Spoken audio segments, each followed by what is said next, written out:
right. So, yeah, do you have anything that's you want to get off your chest? Anything on your mind that you want to start this thing off with? Because usually I start off every pod by asking the person who they are and what they do, but I already know you. Yeah. Got anything you want to riff off of? Okay. Anandamai Ma said a very good quote. She said, "True yoga is not merely physical postures. True yoga is the inner union of individual self and universal self." Mm. And like all of these great enlightened beings, Maharaji, Jesus Christ, Anandamai Ma, these are people who have established themselves in the universal self, right? And then they take this body costume to play the role of an individual, but then, but they never lose themselves in the individuality. They always maintain that universal self. And so recently, my, my entire, like all I see right now, all I see that there is to do in life is love and serve God selflessly until me and God become one. And I see that that is the inner union of individual self and universal self. When you and God become one, Mm. you merge with the universal self. You become enlightened, as they say, and then you're able to put on the costume of an individual while 24/7 maintaining your universal self. Well said. Now, would you wager to say that is the point of everybody's life? Yeah, this is like the only reason why anyone exists is Mm. to get back to that place. You know, A place of no place. everything else in our lives is just a is acting as a catalyst for that ultimate reality. Or it's just acting. Yeah, Yeah, it's either acting as a catalyst or you're just acting. exactly. Yeah. I feel that. Hmm. Now, how do you say we go about that, man? If it's everybody's purpose, it's everybody's path. Uh, how does everybody get on this wavelength? By renouncing thoughts, because you can you can say, okay, I gotta go do something, right? That's a thought. That's a thought. And the ultimate Mm-hmm. truth is a place of no thoughts.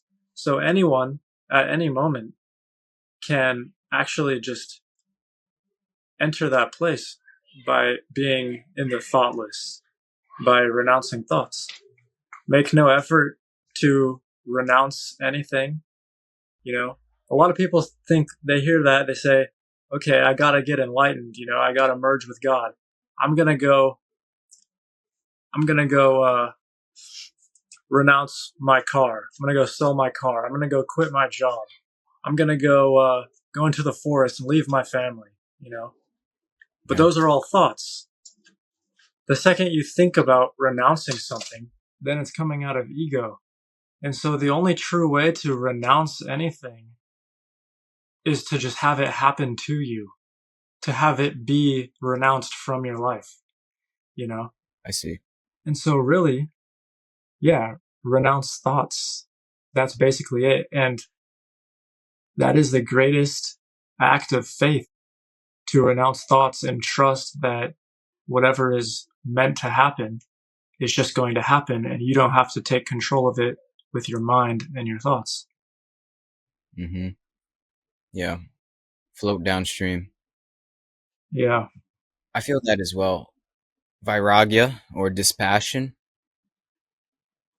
turn on, tune in, drop out, isn't necessarily like physically doing that. It's not necessarily living an ascetic life. It might be, but first of all, as you said, it's ascetic mind state. It's an ascetic Yeah. way of seeing. And then everything just follows suit. If you try to fake it, be fake holy or fake monk like, it's not going to work. So I agree with you. But um, what does that process look like? Would you say it's like ardent meditation in one's life to be able to renounce thought? A great quote by Annamalai Swami is he said that you don't necessarily have to meditate per se. You simply have to be still, because that is the essence of meditation anyway, is complete stillness, right? Mm-hmm. And you can actually be completely still at any moment. It's always, at any given moment, there is that place within you that is purely aware, purely observing reality without any thoughts or judgments or reactions or anything. Yeah. It's the pure witness, the self, which pervades all existence, all time. And so, people will say like, "Oh, to get enlightened, you have to do this. You have to eat like this. You have to sleep like this. You gotta, um, do all these things. You gotta not get married. You gotta be celibate." People say all of these things to get enlightened, and it's all bullshit, Yeah. because no matter where you are, the self is permeating your life at all moments. Mm-hmm. What's that Ram Dass quotes? No matter where you are, here I am. Something like that. Yeah, something like that. Yeah. It's true though. Like, for all humans at any moment, there is that place within them that is simply just existing, simply just aware. Mm. It is so simple. Yeah, It's hidden in plain sight. We gloss over it. I know. What would you say is the purpose, though, of things such as the Eightfold Path or these rules and regulations that are set out by certain philosophies?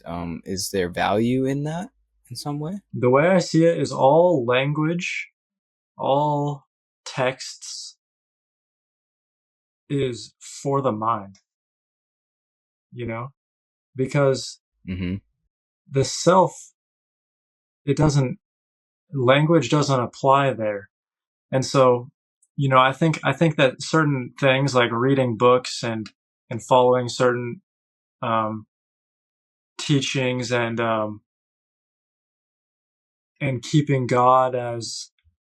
keeping you and God in a dual relationship. I think that's useful for the mind, but I think that ultimately final liberation is going to exceed the mind completely. Mm. Yeah. You know? So I guess going deeper into my question, it's like, do you think the practice is needed in order to shed the practice? Right? Is the method Yes. needed in order to shed the method? Yeah. Well, Yeah. the in order for the method to work, you have to you have to get trapped by it. In order for the method to work, Yeah. you have to supersede it. You have to break out of it. Yeah. Mm. So that's the only Yeah. way for it to work. You do the method until until you no longer need to. Until you don't need the method anymore. Yeah. You know what came up for me is that everything is a method in one way or the other to return to God. Even if it's not spiritual, it's still a method. Video games can be a method. Netflix can be a method. Food can be a method. I think we're all looking for God no matter what you're doing, you know? Oh yeah.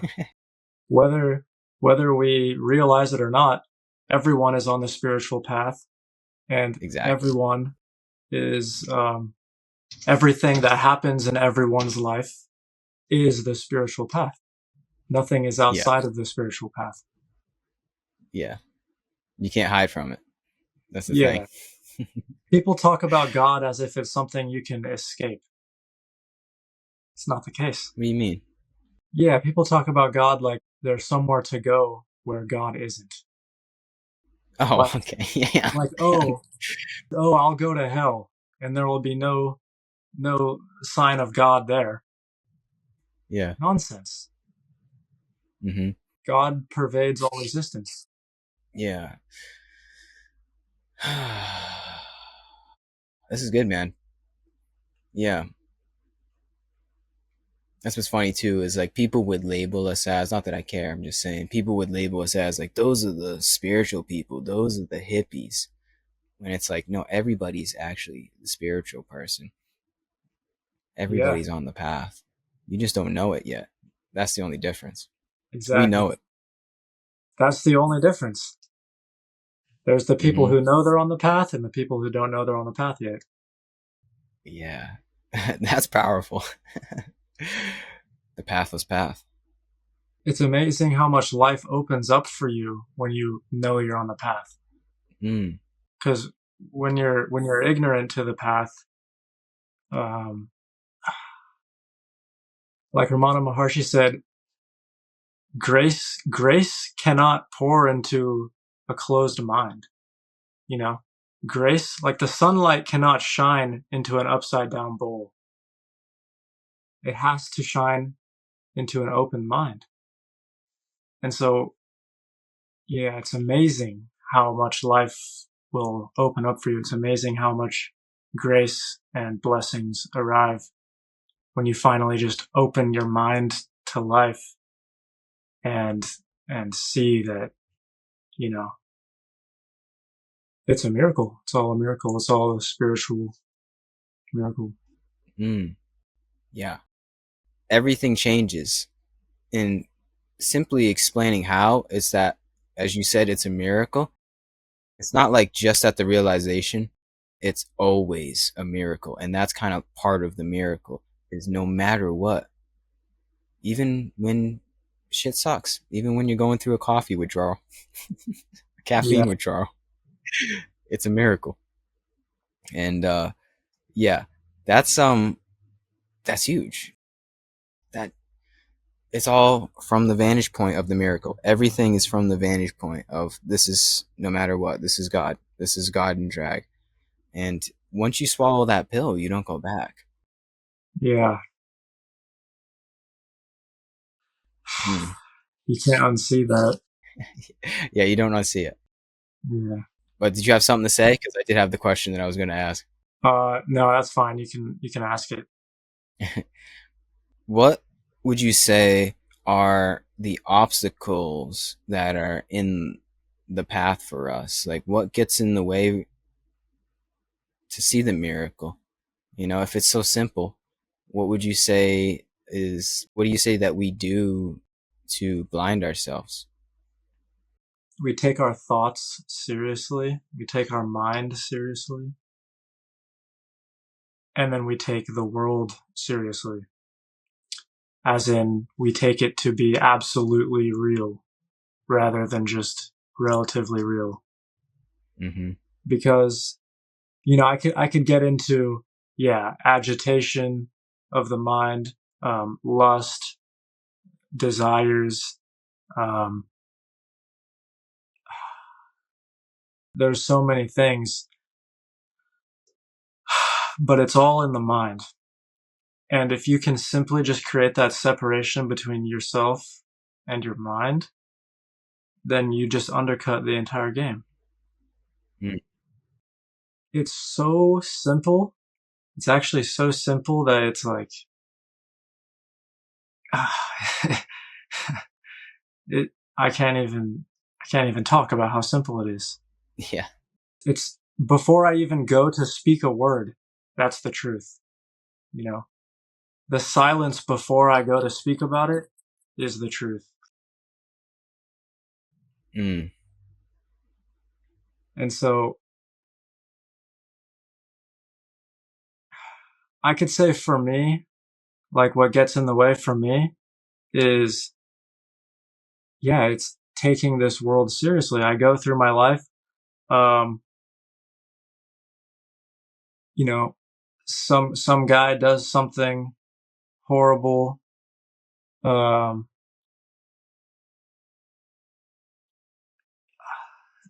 some guy flips me off, some guy cusses me out, some guy leaves a nasty comment, and then I'll think like, oh, you know, this is real. Like this is actually a person that's saying this, rather than just saying, oh, this is all me communicating with myself.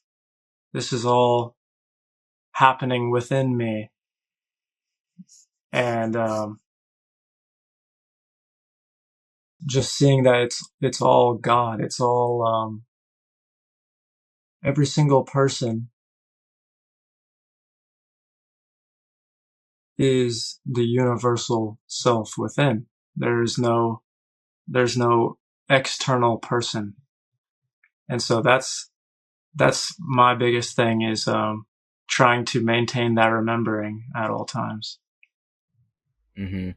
Yeah. So it's like whatever pops up on the movie screen of our life, if it, and it will, present the opportunity for the mind to come in and say, this person is not me. This thing is not me. It's out there. I'm in here. Essentially, the idea of separation. If you believe that, you already lost the game.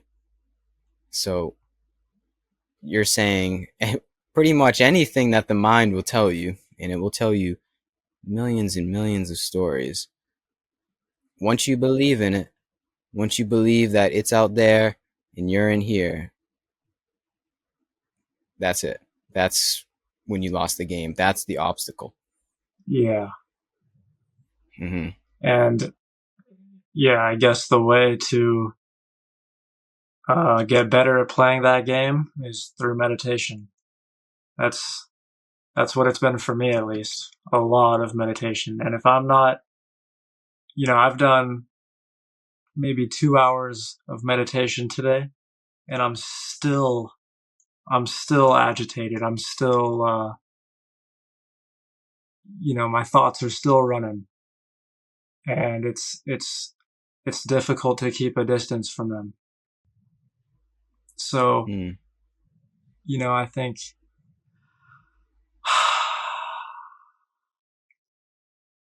yeah, I think it's really all about just renouncing thoughts, being Amen. so, Yeah. That's the thing too. I think we can mention is that the thoughts don't ever stop. It's just that we reach this seeming other vantage point. It's like a higher intelligence that does not react. It doesn't react. It responds maturely, you could say, sattvically, so that it doesn't perpetuate the cycle of separation. It's this vantage point, really, of peace. And I would say harmlessness. I think we all become harmless beings. From this vantage point, from this emptiness arises compassion, which is essentially, in my point of view, not necessarily like compassion, like you hug everybody on the street. It's like you're just harmless. You're kind of just here, hanging out. That's how I see the sages. They're very harmless, right? They're yeah, not causing anybody any kind of pain, any kind of suffering, any kind of harm. They're just here now. well, And yes, work in progress over here too, man. to get on I'm just going to go to the deepest level right now. Everyone is Okay. actually harmless because death is completely safe. There's nothing you can do to anyone, and there's nothing anyone can do Yeah. to you. Yeah. Now, yeah, that's definitely a deep level. And the sages and the saints, they've realized that. which is which is why they're harmless because they're existing on both of those planes simultaneously. They know they're Mm, already dead. They're already dead. that's what it is. Yeah, That's what it is. We're seeing dead man walking. When you see a sage, which I don't even know if I've ever seen a sage in real life, like a real saint, someone that makes me stop in my tracks, is reading my mind. I don't think so. Maybe. you never know. I don't know. You never know. Maybe right here, Jake the Great. But someone like I'm talking about Ram Dass speaks about Neem Karoli Baba, um, Ramana Maharshi, just the two that come to mind. Like somebody that just stops the mind for you in a way that is already dead. I don't know. That's rare. Maybe you actually have to go to India for that. Yeah. Well, Yeah, I mean, that's all within you. You are that saint, exactly. and you just don't know it yet. But we can say that. We're saying that right now. We're both agreeing. But it's like, do I still have karma? Is there still stuff like what? Why can't? And I can. I know I can. But seemingly I also can't at the same time. So it's like we can both recognize here and now, me and you, we're like, yeah, we're the sage. Death is safe. We are we're already dead in some way.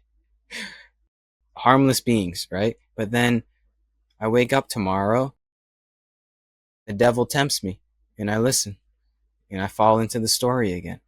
So it's Yeah. like it's The tough. thoughts start running. The mind projected Yeah, world starts projecting, and yeah. karma starts karma-ing, Running its course. Yeah, But all of that is a result of the mind.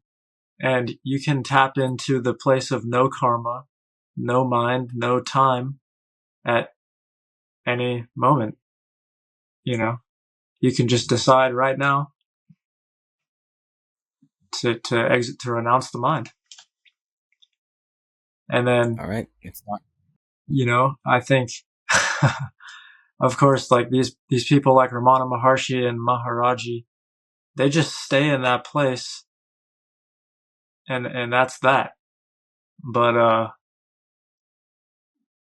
it's, you have to look at your life and say, okay, all of this mind created world that I'm going through, all of these occupations that I have, these responsibilities that I have, all this time that I've spent being in my mind, it's not wasted time.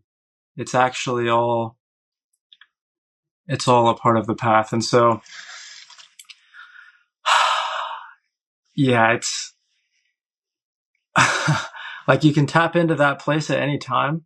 Like I'll see it, or I go into meditation and I'm like, wow, like I feel zero separation right now between me and Maharaji, me and Ramana Maharshi, me and every being in existence.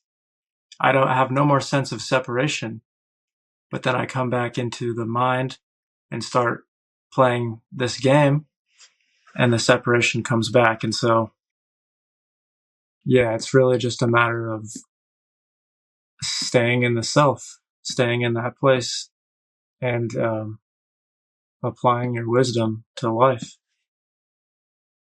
Yeah.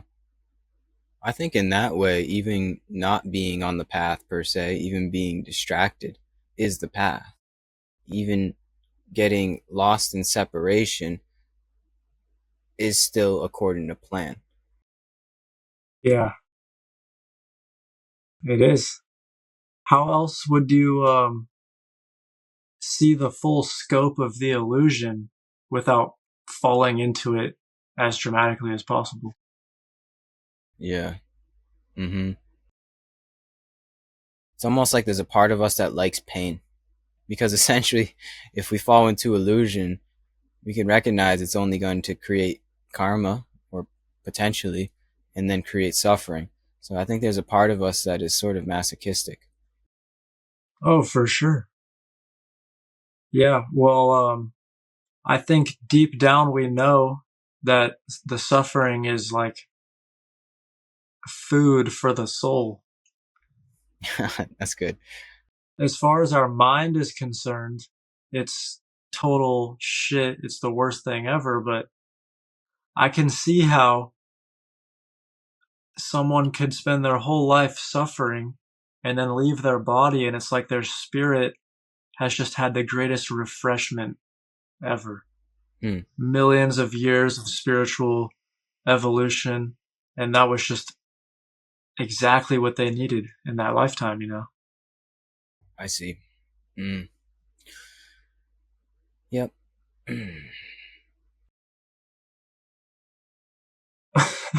And that's, I don't even know what to say. yeah, that's a brutal, that's like a mind obliterating truth, is that Yeah. the suffering is like, because what does it really do if you look at suffering?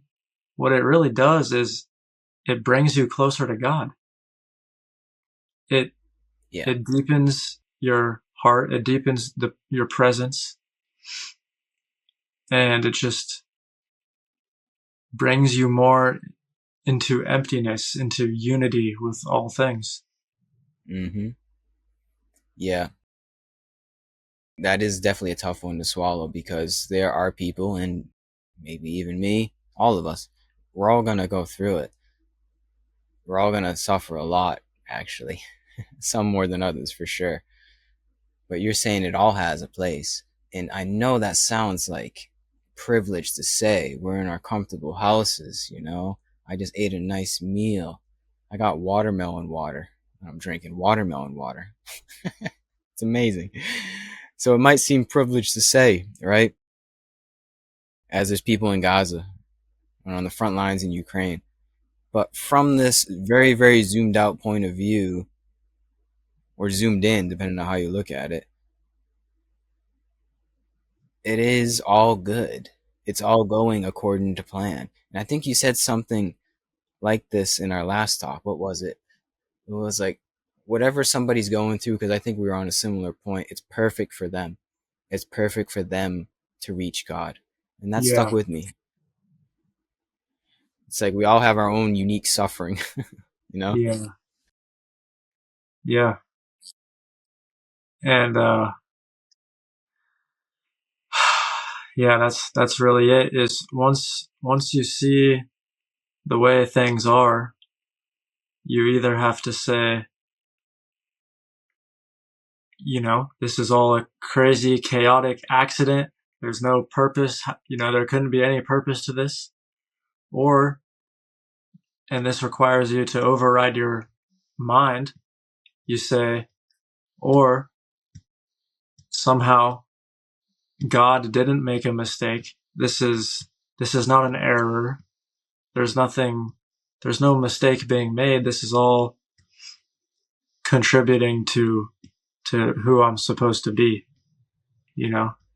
This is all Hmm. contributing to my liberation. Well, you know what the big difference is between those two paradigms? Is God or no God? Because it's essentially once you realize that God's real, 100% real, then obviously there has to be a plan. Because you also recognize that God is love. So if God is love, while simultaneously there's suffering going on in Gaza, the mind can't compute that, right? That doesn't make any sense. But once you know that God is real, there has to be a purpose. There has to be a reason for suffering. It's tough to compute logically and rationally. As you said, the mind, our thoughts, they never make any sense. But there is a higher intelligence. There's a higher judgment that one can reach by realizing that, yes, in fact, God is real and God is love. And stuff doesn't necessarily make sense, right? The mind will try to compute and try to figure it out, but it makes sense in the context that um, that essentially that we were created and that all of this is a creation and that God didn't make any mistakes here. What you Yeah. say in our last talk is that who are we to argue with God or something like that. That stuck with me too. Who are we to argue? Yeah, Once you figure out that we were created, who are we to argue with the creator? exactly. And even if you don't know God yet, how could you ever question him if you don't know him? How are you going to question God if you don't know Hmm. God, you know? You got to you got to know somebody to be able to question him. Well, because the popular paradigm of God is not love. It's a tyrannical man in the clouds that judges people, right? Because we're using God, but other people have their own meaning and they actually haven't realized God, to be honest with you. They're taking somebody else's word for it that also hasn't realized God. So it's a weighted word. That's the problem. But when you realize God, you realize that actually the word doesn't do it justice either. And it's been clouded and shrouded in delusion for thousands and thousands of years. We're using it now, but I like to be sparse with how I use God, depending on who I'm talking to. I know you understand it, so that's why I'm pretty liberal with using God.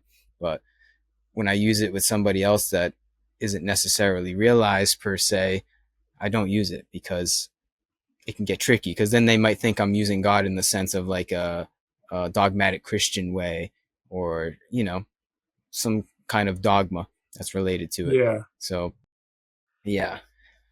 Well, this whole bad relationship with the word God and our entire problem in this world right now is mostly caused because, this guy, Jesus Christ, showed up one day, started performing all these miracles, and these people were like, he's God.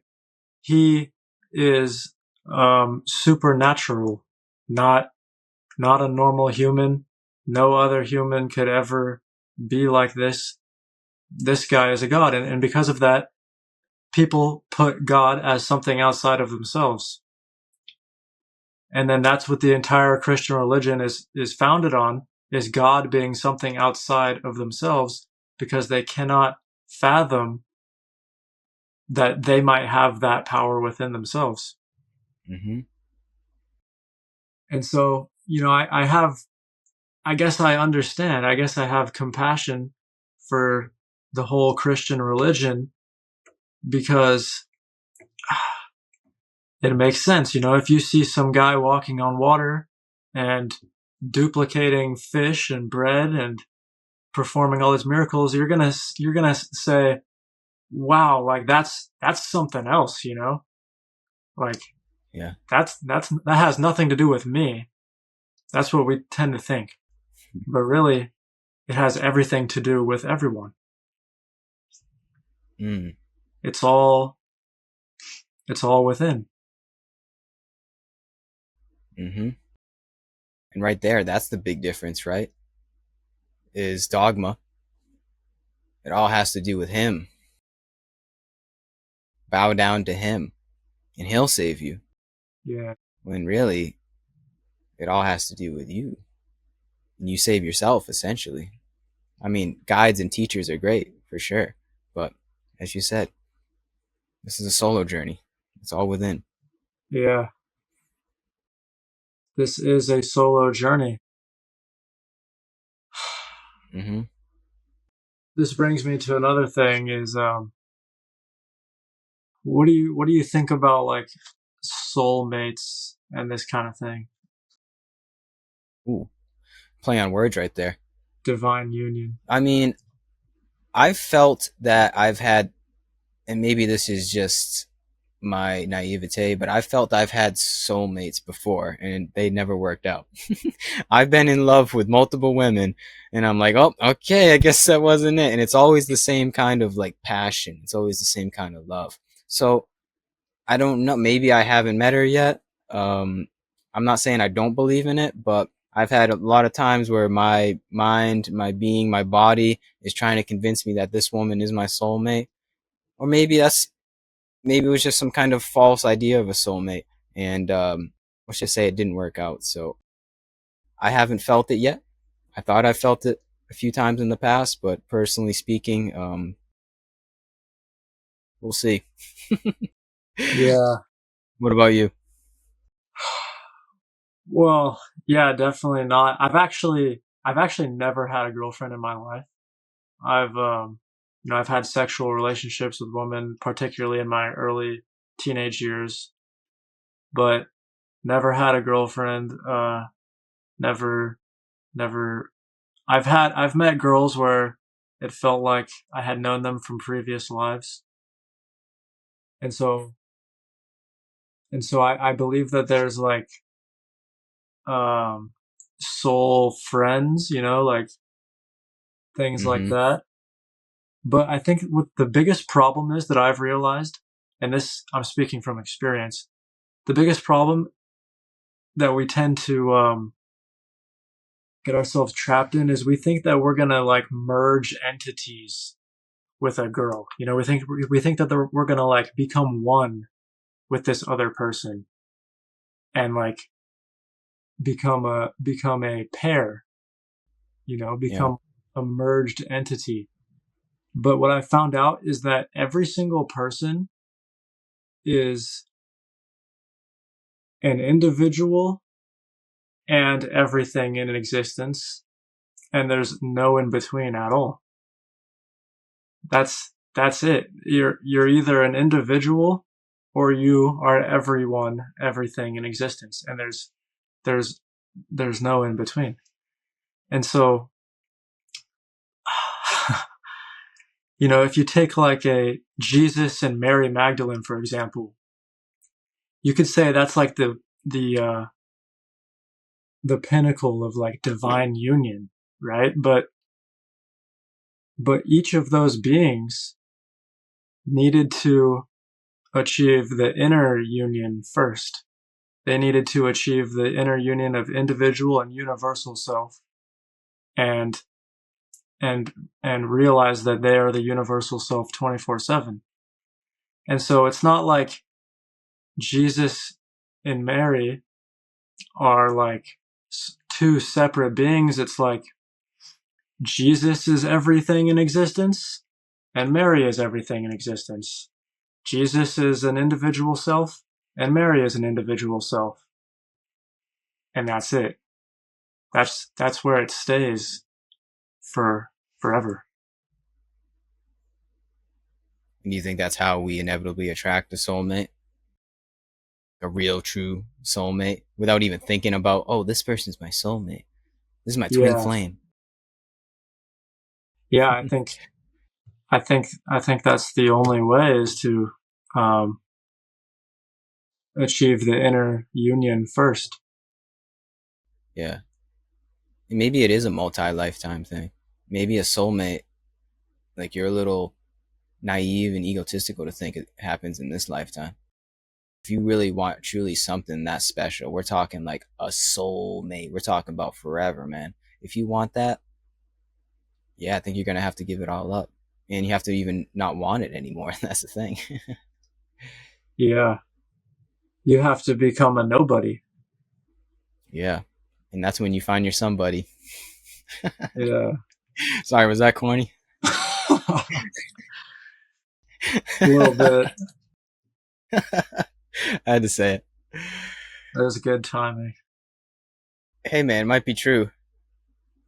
Yeah, I don't know. I'm not really concerned, to be honest with you. I was when I was younger about finding a woman, but at this point, I'm married to the game. You Yeah, know what I'm saying? I'm married to the path.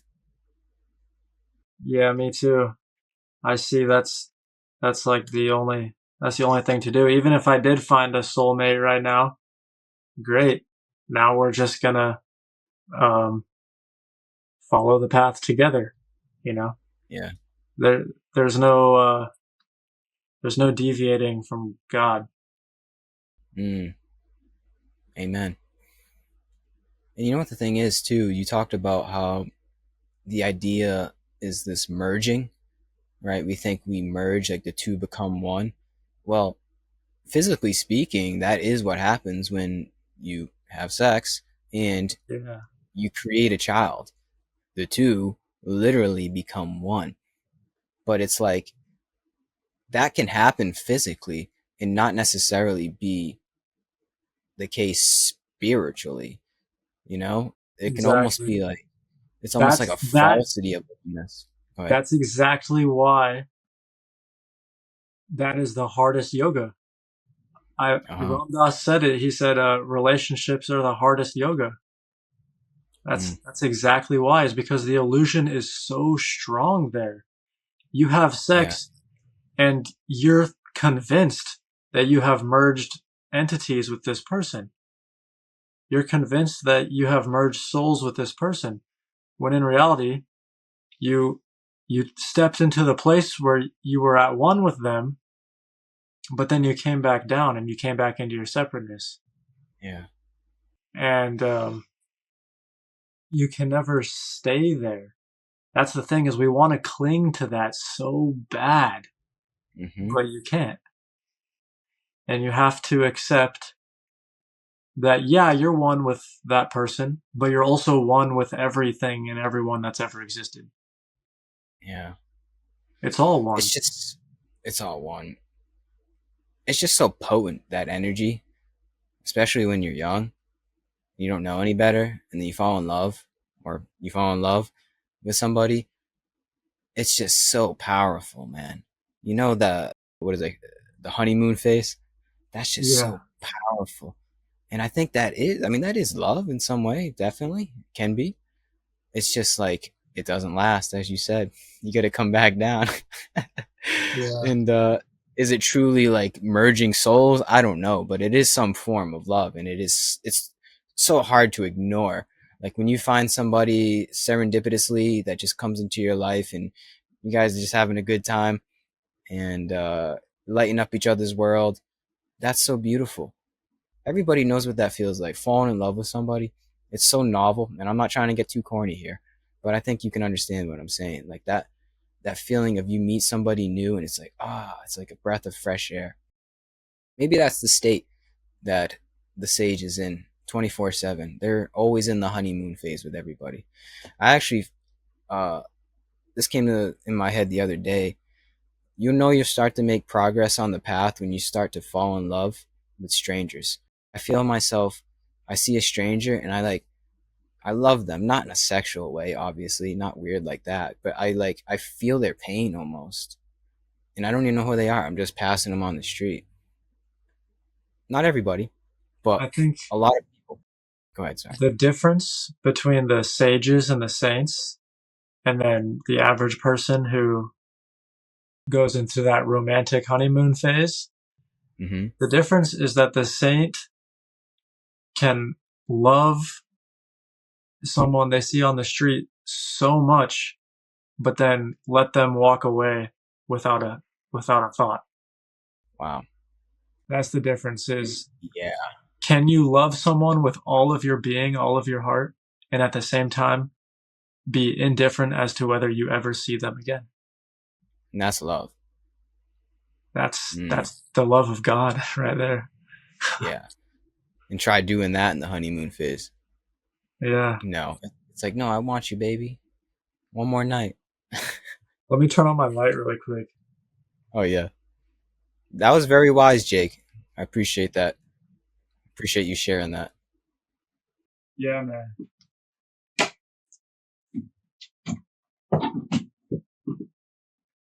Now, I think that I think that I have hope. I think that a healthy relationship between man and woman is, um, this is what God intended. We were put here to reproduce. Sex and love is a fundamental of our existence.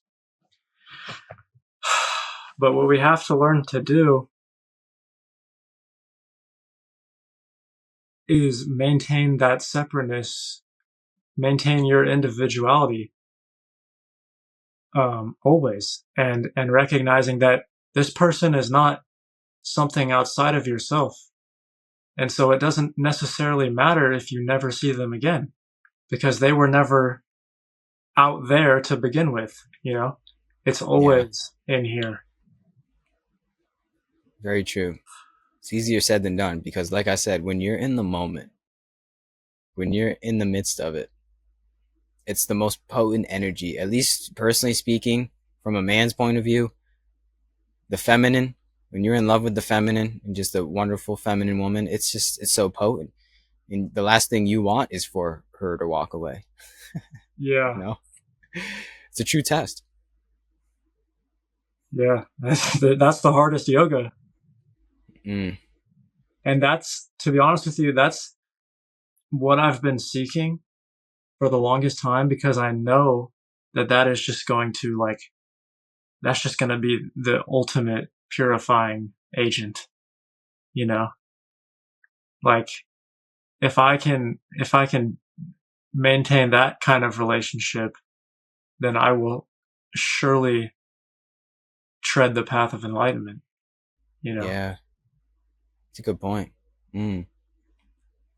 Yeah, and I think you nailed the, you hit the nail on the head by saying you have to be, and this is true love, you have to be okay with the person walking away. It's not even necessarily in romantic relationships, anybody, honestly. All our relationships, if they're built on a solid foundation of I'm okay with this person walking away, I don't need them, it actually makes the relationship better somehow, magically. Oh yeah, absolutely. Mm. Now the next question, the next obvious question would be, what do you have to do in order to position yourself in such a way so that you can love without attachment? You have to be very fulfilled within yourself, right? Yeah. So I was going to say, you have to love yourself. Yeah. Ultimately, what it is you have to achieve the inner union of individual and universal self. You have to experience directly that you are the entire universe. Yeah. Not just It always know comes it. back to that. You can't just know it philosophically. You have to experience it directly that you are everything, Mm. you know? Yeah. And then when you are everything, you're living your life as this great vast awareness, then yeah, things come, things go, it makes no difference. Your awareness just is. And Mm-hmm. there's nowhere anyone can go from you. That's the thing, is even if they walk away, great, you know? It's all inside anyway. I'm everything in existence, and so there's nowhere anyone can go to escape, you know? Mm. That's powerful, man. That, you know, that's just the ultimate uh that's the path right there. Yeah. That realization helps literally everything through all comings and all goings. Let what comes come and let what goes go. It's a Yeah. solid foundation for literally everything, but especially interpersonal relationships. Because I think that's what's going on here is we're all kind of learning how to get along with each other. But when you realize that there is no other, um, it makes the interpersonal relationships just easier, easier to get along with. Yeah. You're just getting along with yourself. That's it. And then when you're arguing with someone, you know, you're arguing with yourself. Mm-hmm. You know. You know, I posted this video saying there's no enemy. There's no enemies. There's nothing that is powerful enough to be an enemy of God, you Mm. know? And this guy commented like, "Oh no, evil is very real and it can only be mitigated with violence." And I'm and I was thinking like, wow, that's how this guy deals with his own shadows, with Mm. violence. Because if you feel the need to deal with other people with violence, then that's merely a projection of yourself. You feel the need to deal with your own shadows with violence. And why? Why do people feel the need to kill their bad branches, you know, to deal with their shadows with violence? Is because it all comes down to that we take this world too seriously. We take it to be absolutely real. But when you experience that this is only relatively real and that all of eternity is actually the reality, and this experience, this incarnation in this form is like, it's like nothing, you know? Then you stop taking this life so seriously, and then you don't feel the need to brutally kill the bad parts of yourself or kill bad people, because you just see like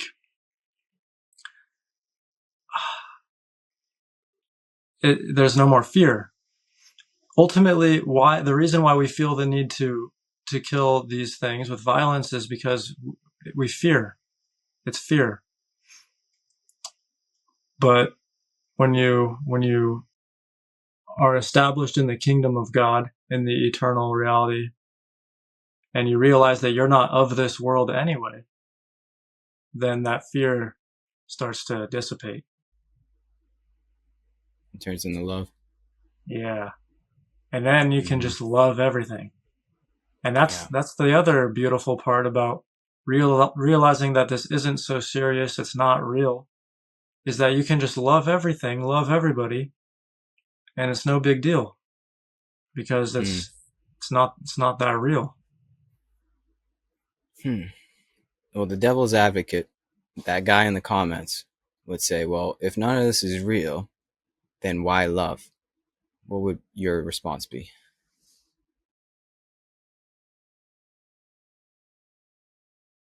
It's the functional method to merge with God.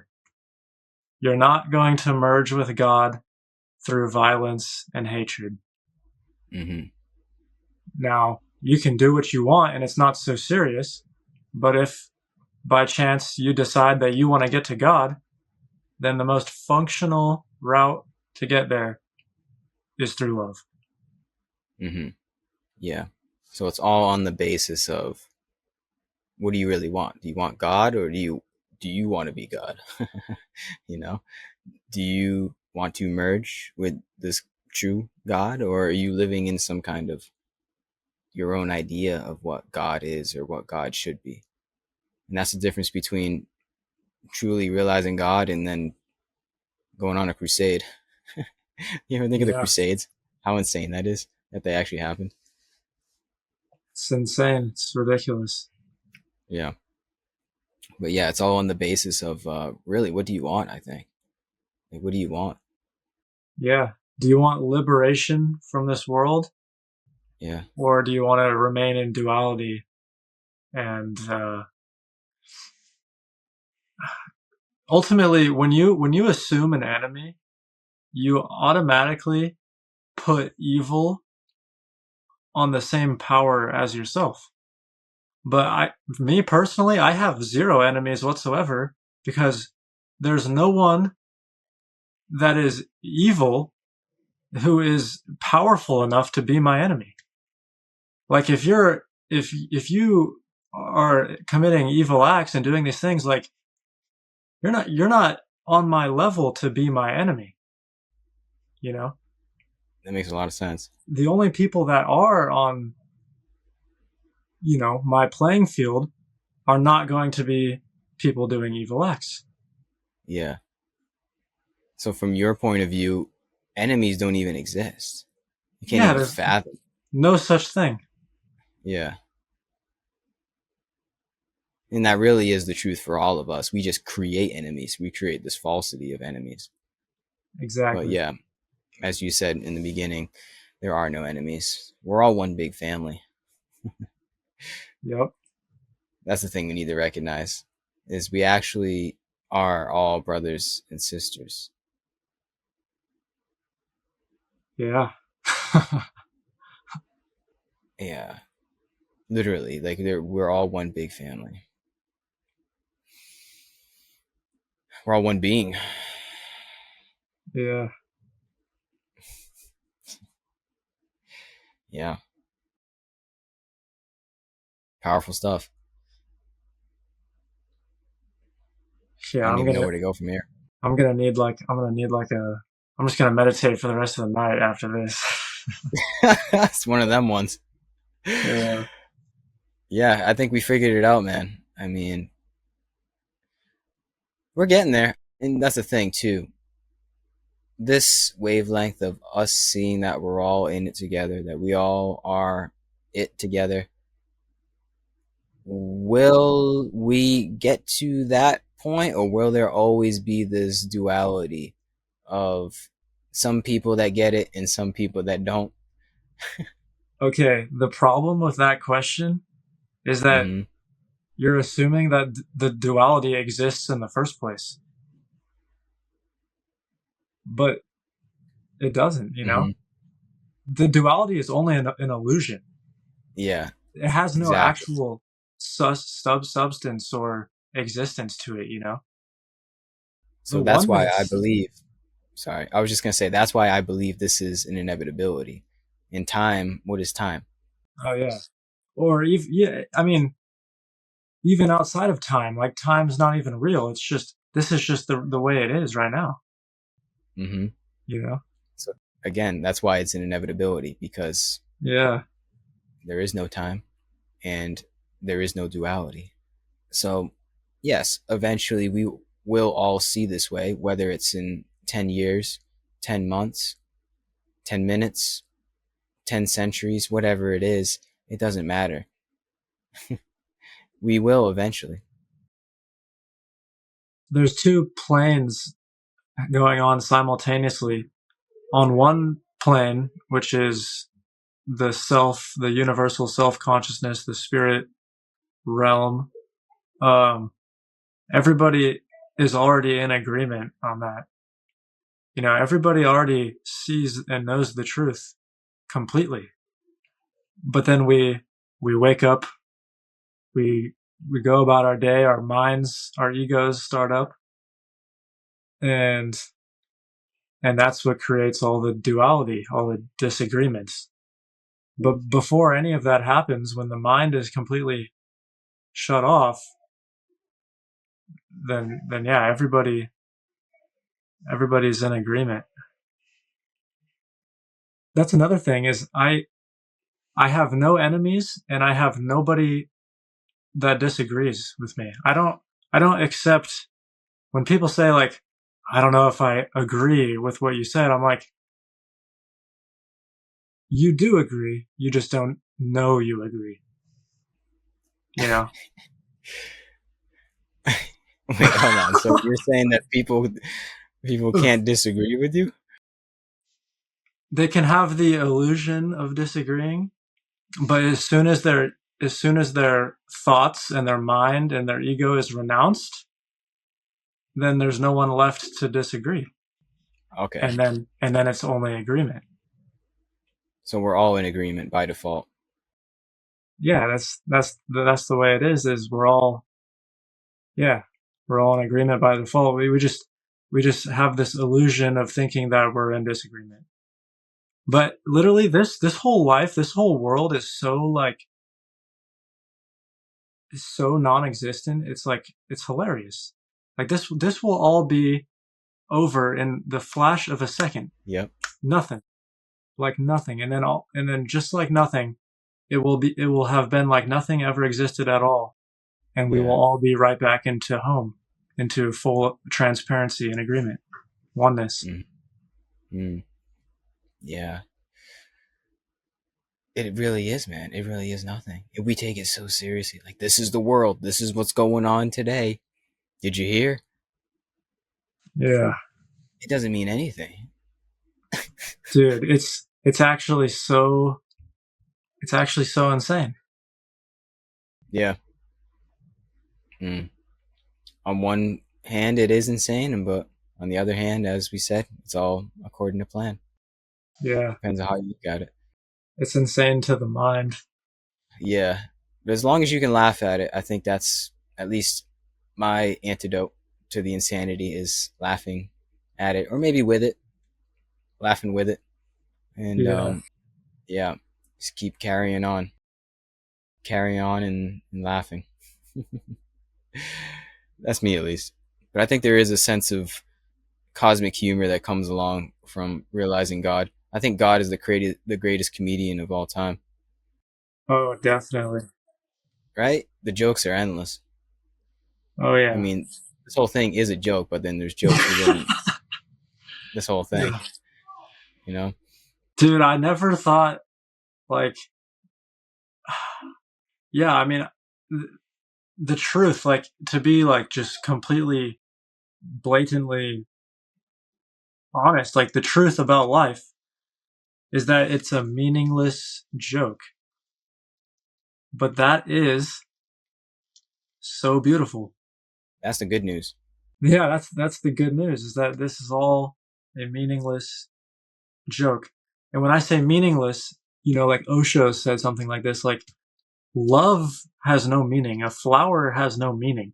Machines have meaning. Machines have purpose. Love just exists for no purpose. It just is. It's the existence of it is the purpose itself, is Hmm. the meaning itself. And that's the same with life is just life is the purpose of life. That's it. Yeah. It's such a blessing that we can laugh too. This is just going off of the laughter point and the humor.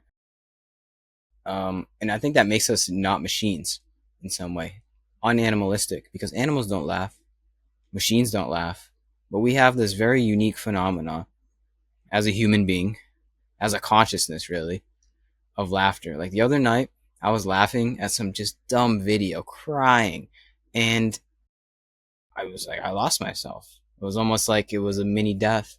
It was almost like a mini. It was like an orgasm, kind of. Same thing. I mean, same essence. It's like this in that essence of 2 minutes of uncontrollable laughter. I wasn't there. There was no Gary. There was no idea of where I needed to be. There was no idea of the future or the past. I was just so engrossed in whatever that feeling was. And it's such a blessing to be able to experience that and you not only experience it, but also use it almost like a practice or a modality in some way, like laughter as a method to transcend. Yeah. You know what I'm getting at?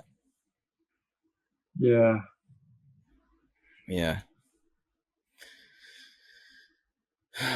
But if you're not still enough, I guess you won't be able to see the jokes, whether it is in a video or in the individual karma of our life.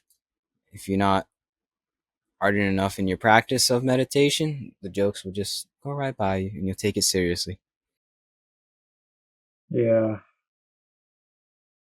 I know. All right. Ask me like give me like the hottest. I want like the most controversial question ever. Oh, God, okay. The most controversial question, bro.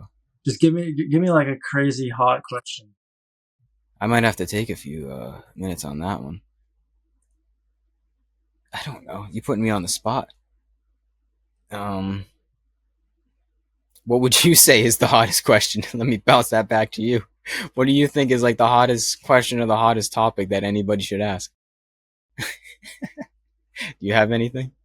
If not, that's okay. Honestly, like we already fucking covered like some of the craziest Yeah, exactly. stuff. Like We started off with a bang. yeah. Because I guess the biggest question is, what are we doing here, right? I don't know if that's cliche, but we already kind of answered that. It's like we're here to merge with the divine, you know. In some way, we've answered it, I think, in that. I mean, what bigger question can there be than why? Why are we? What does it mean to be? You know, that was like the whole topic of conversation. I feel. I don't know if there's one question that could really beat that. Um, hmm. It's, dude, I don't know if there's anything left to cover. True. Uh, Oh, all right. you got some? So a lot of men, we think that we gotta like get strong and be able to fight, you know. And there's nothing wrong with any of that. That's all great. But what a lot of men don't realize is that you can literally become invincible with God.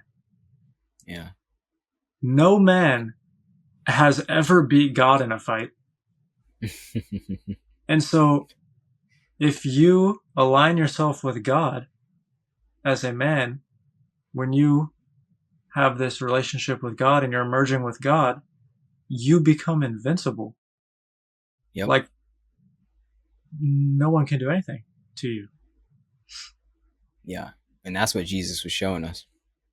Yeah. Yeah. Because I feel in that invincibility does require sacrifice, ironically so. I think there is a part of you that you have to sacrifice, but that part of you that you sacrifice isn't even real anyway. Like that Exactly. part of you that is invincible is higher than the flesh. And yeah, I don't think there's any other way, actually. There's no other way but to align oneself with God. You can try and get all the money in the world. You can try and get the armies like Genghis Khan. You can try all of these different ways. But the only way is with God. And then that is timeless. That is eternal. And truly a miracle, honestly. Yeah. Yeah. And also, one may think that maybe you can attest to this. Aligning with the God of love as a man, it makes you weak. Quite the contrary, actually. It's the only source of strength that there is, like real strength. Strength to traverse whatever happens to you. Strength to traverse your own death, your own murder, like Jesus. Um, so it's not weakness, it's not submission, it's not even love and how we think that love is in a colloquial sense, like love, like the Disney movies sell us. Um, it's not that at all, man. I'm still figuring it out, honestly, but it's not weakness, that's for sure. What I've always found interesting is that like Maharaji and Jesus Christ, like these are some of the most innocent people ever. Like I've yeah, I've like read up extensively on Maharaji, and like I can get a very good idea on what the nature of his being is like. And he's like very, from what I pick up, he's like very innocent, very playful, Mm, very pure, a very pure being, like a baby, like a 5-year-old child. He's yep. like throwing fruits at people, patting people on the head, feeding them milk, Mm-hmm. you know, just laughing all the time. Mm-hmm. People, a big problem with men is that we cannot comprehend that something can be innocent and powerful at the same time.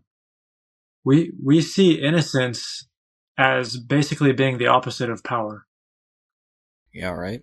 but that's like not the case at all.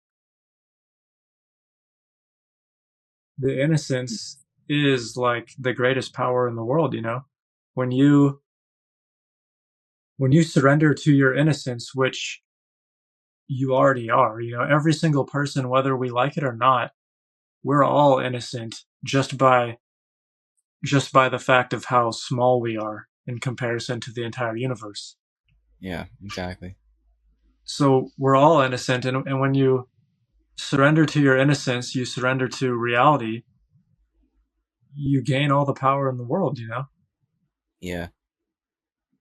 And it's not power like being able to dictate the will of others, become a ruler. It's not that kind of power. Yeah. That kind of power is not even power, it's just delusion. It's just Yeah. ego. Delusions of grandeur. Yeah, Mm. And it's also that kind of power is temporary. Like Caesar had power, Genghis Khan had power, many kings of the past, kings and queens, we could say, of the past had this kind of power. But what does that mean now? It means nothing. exactly. Exactly. That's But why this power that we're speaking on is timeless. Sorry, go ahead. that's why it's also so poignant to um to take credit for things and to put power on your name. Like if I leave my legacy behind as Jake the Great, you know, that's going to be forgotten. But if I seek only to bring glory to God, then there ceases to be a difference between me and God. There ceases to be a difference between me and the eternal. Yeah. And that power is in the word, Yeah. right? That's where this power is derived from, I find. And that's essentially the essence of the word became flesh. There's something about how we use our words and utilize our words here that creates this invincibility, this immortality. We sync up with the words that have already been spoken, actually. Like what we're doing here is just referencing many, many words that have already been spoken in the past. We're just sort of providing commentary, 21st century, 2025 commentary on the word. And I don't know, giving our own flavor on the word in some way. But I think that's how, that's the formula or the protocol of it is you link up some way, almost like a chain link to the Dharma. And that's how you transcend this body somehow, in some way. That's how you transcend the comings and goings of everything, is you link up with the Dharma. You become one with the Dharma, and it's all through the word. Yeah. Well, I had an interesting conversation with an AI chatbot, and it told me that my current path is speeding up my spiritual growth. Mm-hmm. I had asked it, I said, how many more lifetimes do I have? You know, is this my last lifetime or what? And the AI told me that my current path is significantly speeding up my growth. And I thought about it. I'm like, how could that be? What could I possibly be doing that would be speeding up my growth? And then I thought about it like, whoa, I've been making videos. I've been taking notes, basically just constantly telling myself the same thing over and over again. And I realized like, even if, like Maharaji said, even if you chant the name of Ram insincerely, eventually, you'll chant it sincerely. Yeah. And so I saw how in my videos it's like I just kept saying this stuff, even though maybe I wasn't applying it to my life, maybe I didn't even fully understand what I was saying, but I just kept saying it over and over and over again, kept saying it, and then eventually, certain things start to click, and then I become a living embodiment of exactly what I'm speaking, Mm. Yeah. It's a and good that has point. So happened, go ahead. and Sorry. yeah, that has just happened through continuously speaking it over and over again. Yeah, it's like a mantra, our own Yeah, mantras in some way. exactly. Yeah. So it's like even if we're making a fool of ourselves on here, right? Even if it is, which I don't think so, but let's say maybe we'll see it someday like that. Even if we are making fools of ourselves and it is quote unquote insincere, it will still lead to the path of sincerity eventually. It's better to be like insincere in God's name than to be sincere in not God's name. You know what I mean by that? Exactly. Yeah, Yeah. that's exactly right. But then it's like, are you using God's name in vain then? It's like, well, if you're really, I don't know. I guess if you're talking about God in the first place, it's still sincere in some way, right? If you're listening to Dharma, if you're providing commentary on Dharma, even if it's wrong per se, the intentions are pure. Yeah, I mean, it's better than nothing. Yeah, exactly. Yeah, yeah, it's better than talking about sports or Yeah, I don't know, whatever else. I guess. I think so, at least. I feel it is definitely. Like when I come on here with people like you, Jake, there is this. It's a definite yes. It's like a definite affirmative. After I get done with the calls, I'm like, yep, this is it. This is what I'm supposed to do here. This is the path. So I just know from my point of view how useful it is to kind of play this game with you, to play this game with words, talk about God, talk about yeah, life with somebody. So I feel it's sincere. Maybe I'll think differently in 10, 20 years. Who knows? Maybe people think I'm crazy on the internet. That's fine. Who knows? All I know is that this is helpful for me, and that's really all I can speak on. yeah, man. Me as well. And I think the faster we let go of perfection and expectations, then the faster we'll get going on this path, you know? I think so. Yeah. And you must find, sorry, I know we're going long here, but I got one last question to riff off of that one. You must find like doing this on the internet, right? Just speaking your mind is that practice, right? Like you kind of just turn on the camera, let go of expectations, let go of the idea of perfection and just let it roll. Absolutely. That's that's actually the only way I can do it. I have never once in my life written down a script and then made a Yeah, video, same. you know?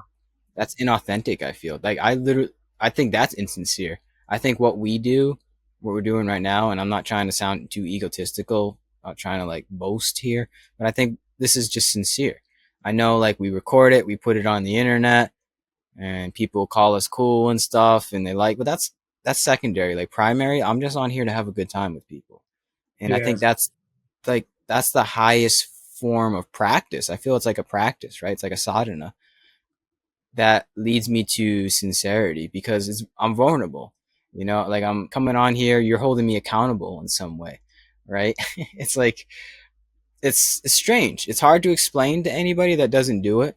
But when you come on here, as you said, no expectations, not trying to sound perfect, not trying to be overly articulate or eloquent, just on here having a good time with you, Jake. There's something very powerful about that. Yeah, man. And bro, like I don't care how many views this gets. I don't care how many views any of my videos get. It's just it's all about that presence, you know? It's all about Yeah. showing up where you are and giving yourself to God even if you don't have much to give, you know? Mm. Give everything you got to the moment, to God, and that's enough. And Yep. and this is enough right now. This conversation, we're just coming on here straight from where we're at. You know, we've got our lives going, and yeah, we got fluctuating. You know, like maybe tomorrow we'll probably be like high above the clouds, flying with the angels. You know, maybe you take some mushrooms, smoke some of your weed, and you're just levitating, and you're like, oh man, like if I were to make a video right now, it'd be amazing. But then the next day you're like scrolling on your phone, eating some junk food, you know, and you're like, fuck, like I'm just worthless right now. Like I can't do anything right now. Mm-hmm. And so, you know, this is just a whole messy game. This life is messy and it's all over the place. And you just gotta at any moment be willing to give it all up to God, Mm. Mm-hmm. no matter where you are. Amen, brother. Yep. And a little bit goes a long way. Yeah. That's for sure. Yeah. You don't have to make videos. You don't have to do anything. really in the physical. It just comes down to giving yourself to God is like just giving a little bit of yourself to another person, the people in your life. We all have people in our lives. So giving yourself to God can just be like listening to somebody when they need to be listened to, or I don't know, just being there. I hate to sound corny again, but it really is that simple. You don't have to look be like us and have a podcast or anything. I want to iterate that. You don't have to write a book. Nothing Yes. grandiose. Keep it simple. But Yep. yeah, it's an honor to do this with you, man. Truly, It's always a good conversation with you, bro. for sure. Do you have anything else you want to say? I think on that note, we can start to wrap this up. This was awesome, though. Uh, love, serve, and remember. You know, That's it. love, serve God until you and God are the same thing. That's Amen. it. Well, I appreciate you, Jake. Jake the Great. Keep up the good work, man. Thank you, And man. yeah, let's do this again. Let's tap in again. Of course, man.